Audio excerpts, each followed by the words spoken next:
Everyone has something to say, whether they say it in words or something visual. I want to produce my own culture. I don't want to be entertained. Anyone who has an idea can do this. It's cheap, it's easy to do.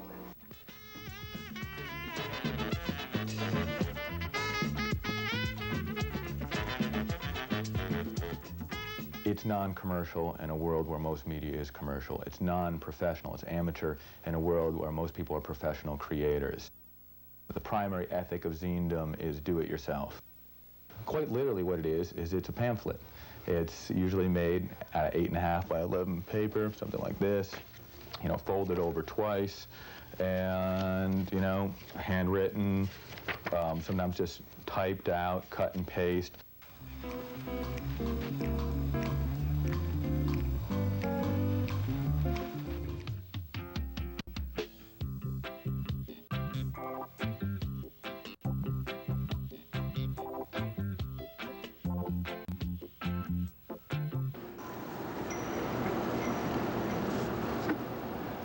I think that the law that makes wheat pasting and postering illegal is a fundamental violation of First Amendment constitutional rights. It prevents people who may have no other means of communicating from communicating.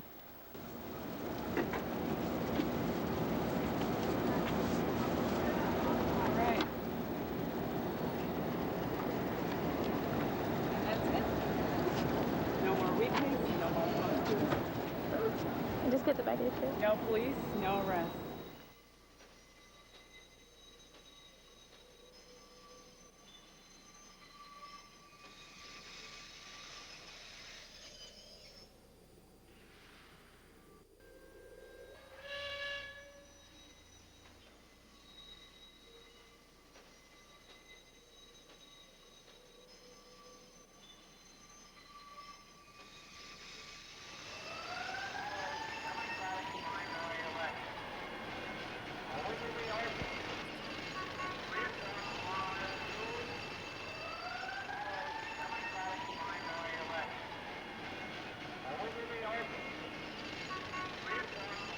And we need to reach out, but also reach out and show graffiti to the world. You know, because I mean, we're not only tagging the walls, we also want to tag the mind of society. We also want to leave an impression of exactly, you know, who we are and what we want to say. This is forever.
One thing that I would like to say to the revolutionary youth throughout this country and throughout the world, that the responsibility for the change is upon our shoulders.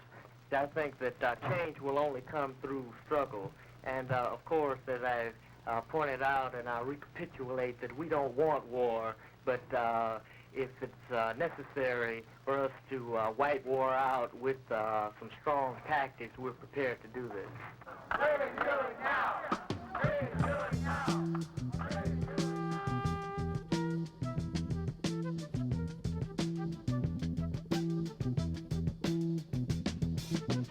You will not be able to stay home, brother.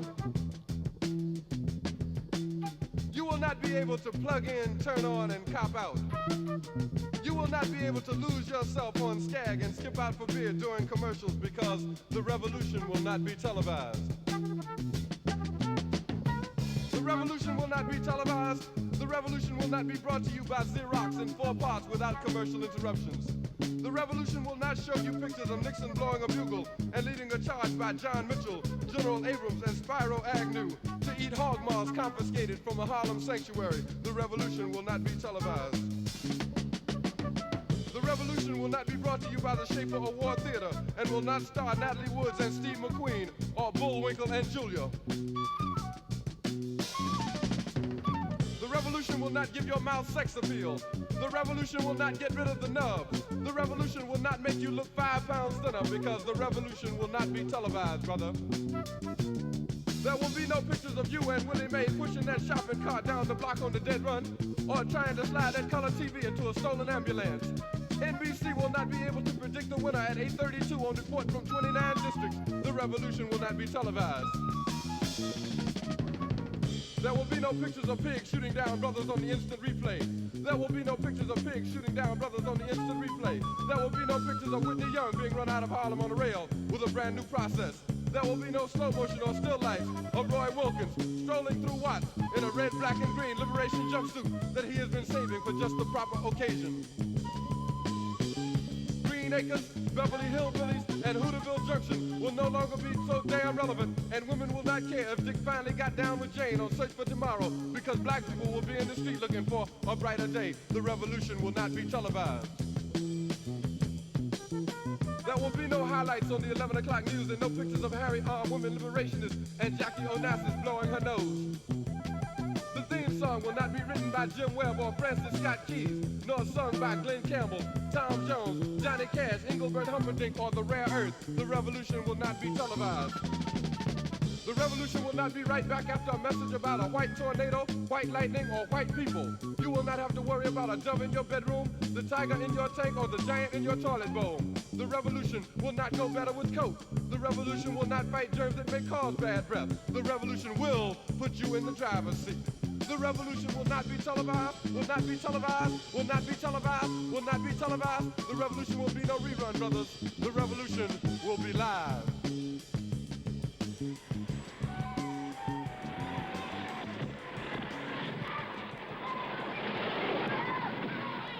Not letting yourself be passively carried off by the Chicago police or fighting, being willing to fight, was a shocking idea and didn't come naturally at all. Who was it that made profits from the war and who suffered? Both political parties supported the war in Vietnam. Both political parties support the continuation of a war economy. That the cause of the war wasn't a policy, or it wasn't a bad president, or a bad string of presidents, or even 5 bad presidents. People were forced over the years to see that it was the whole organization of the society. And to call it something that we'd been taught all of our lives was just rhetoric and communist slogans, imperialism, capitalism. That's what it was. That's why we were fighting the war. And what starts to be revealed more and more, with more and more suffering, is that of course it's a class society here. I think you could start by saying, who created this wealth?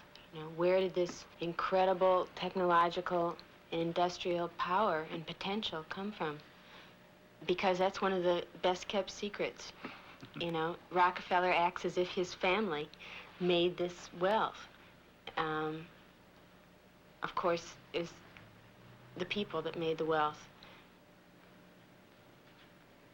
People built the railroad and died building the railroads. People opened up the farmland and people produced the food. People created the giant industrial capacity that exists. And at every stage of that work, the wealth was stolen from the people and gathered in fewer and fewer hands. Solidarity forever. Solidarity forever. Solidarity forever. For the union makes us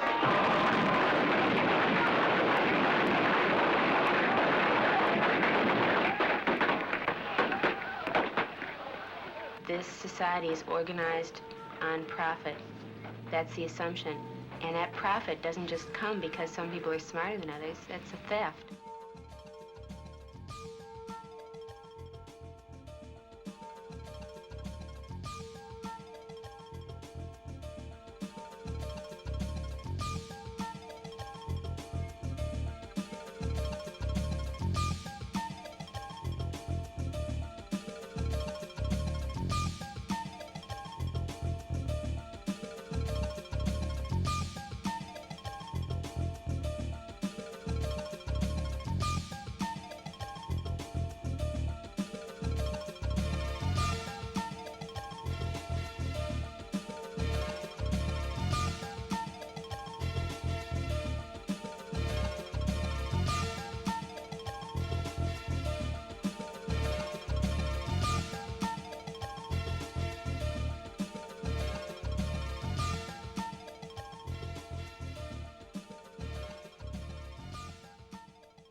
Aquí Radio Rebelde, órgano oficial del movimiento 26 de julio.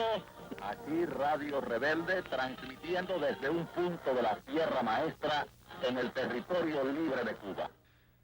Hoy aprovecho la oportunidad de la visita de un periodista cubano para dar al pueblo de Cuba el primer saludo que tengo oportunidad de dar. De un pueblo que he decidido defender, conociendo solamente a través de la acción y del pensamiento de nuestro jefe Fidel Castro.